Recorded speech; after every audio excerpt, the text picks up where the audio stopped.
here's where we are. We have the equation on the last page of that document. What's going on is I have a combinational circuit where I have a series of 300. I'm going to throw in my knowns while we're talking here. I've got a series of 330. Alright, that looks a little hard to read, so I'm going to try a different one. My R2 is 600. Alright, my R3 is 1.8K. I'm going to use 1,800 for that. R4 is 300. And R5 is 270. I'm going to put that right down here. Okay, what we have to do is we have to find the total resistance right off the bat.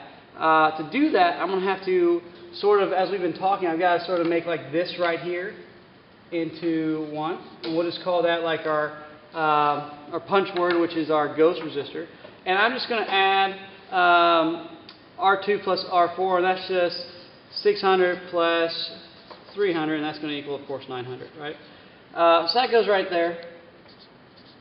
The next one's a little bit more complicated because I actually have a parallel circuit. My Ghost 900 resistor is in parallel with this 180. So what I'm going to do is I'm going to use this formula here, which is right here, which is R1 times R2 over R1 plus R2. So I'm going to use my calculator here, so we'll see if you can actually see that. So that is just 1800 times 900, sorry, enter, divided by, I'm going to just do the math, 2700. And we click enter. And what I find out is that that value there is 600. Alright, and what I want to make a point of right off the bat is that these values inside this box are used to represent what's actually going on. Because what I just did was, I just took this entire side over here and made just one single resistor. Alright, so what that does is it makes it into a series circuit. So I've got 600 here, and now I add my 270 plus 300 is 600, and then I add 600 more, so I get 1200. So my total resistance here is actually 1200. 1200. Now I'm in great shape to where I'm going to add in my other known, which I didn't do earlier, which is kind of foolish of me. I've got 25 volts here. Alright, if I have my 25 volts, I can of course use my formula, which is V over IR, and I'm going to search for I, so it is just V divided by R. So 25 divided by 1200,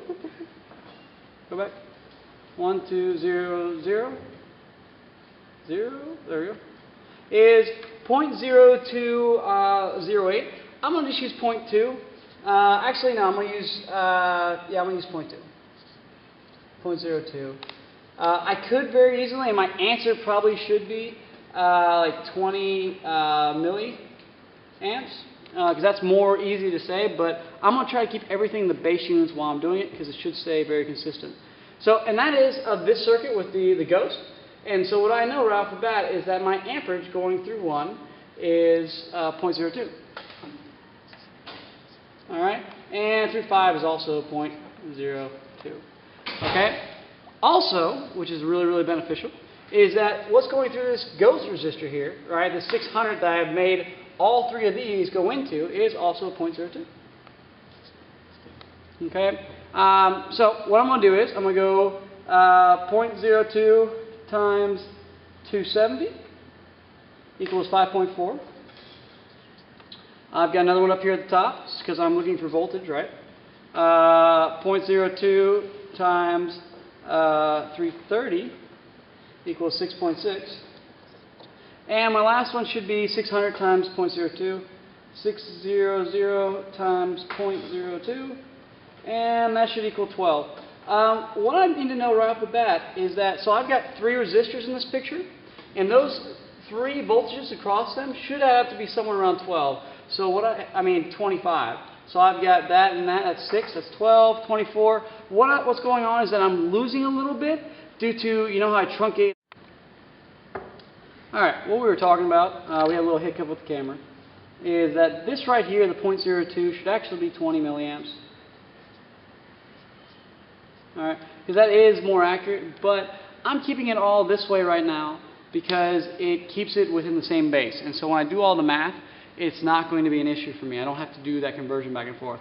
Now, I probably won't submit this for a test in that way, but I would probably do the math this way and then do all the conversions in a separate box to show the answer. So where we're at is I've got 12 volts coming into this section of the circuit.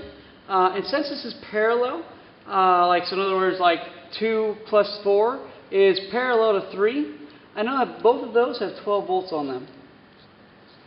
Alright, and now I'm going to have to divide 12 by both of the resistances,